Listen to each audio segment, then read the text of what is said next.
নমস্কাৰ ওয়েলিছ অসম ইউটিউব চেনেললৈ আপোনালোকক আন্তৰিক শুভেচ্ছা জ্ঞাপন কৰিছো। অৰুণোদয় আঁচনিৰ হিতাধিকাৰীসকলৰ বাবে আহিছে এক ডাঙৰ সুখবৰ। আগন্তুক ৩ আগষ্টত অৰুণোদয় আঁচনিৰ হিতাধিকাৰীসকলক ধন প্ৰদান কৰা হ'ব। অৰ্থাৎ অৰুণোদয় আঁচনিৰ যোগ্য হিতাধিকাৰীসকলক তেওঁলোকৰ বাবে ৩ আগষ্টৰ দিনটো গুৰুত্বপূৰ্ণ হ'বলৈ গৈ আছে। যোৱাকালি অসম কেবিনেটত এই গুৰুত্বপূৰ্ণ সিদ্ধান্ত গ্ৰহণ কৰা হৈছে।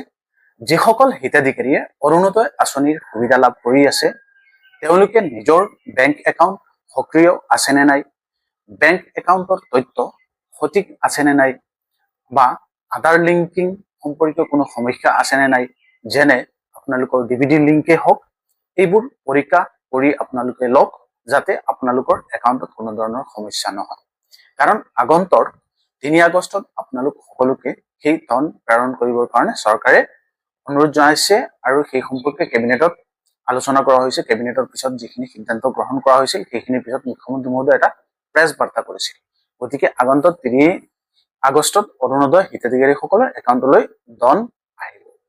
গতিকে আপোনালোক সকলোৱে এই কামখিনি কৰিব। আৰু অৰুণোদয় আঁচনিৰ সম্পৰ্কে আপোনালোকৰ যদি কিবা প্ৰব্লেম হৈছে, তেওঁলোক একাউণ্টত টকা সোমোৱা নাই বা বিভিন্ন ধৰণৰ আপোনালোকৰ সমস্যা হ'ব পাৰে, সেই সমস্যাৰ কাৰণে মুখ্যমন্ত্ৰী মহোদয় আপোনালোক সকলোৰ কাৰণে এটা গুৰুত্বপূৰ্ণ আপডেট আনিছে। সেইটো আপোনালোক সকলোকে পৰৱৰ্তী এটা ভিডিঅ'ৰ অংশত দেখুৱাম। এতিয়া আহক মুখ্যমন্ত্ৰী মহোদয় আপোনালোকক যে ৩ আগষ্টত অৰুণোদয় আঁচনিৰ টকা দিয়া হ'ব সেই সম্পৰ্কে কেনেকৈ কৈছিলে, কি কৈছিলে, সেইখিনি আপোনালোক সকলোকে শুনাব বিচাৰিছো।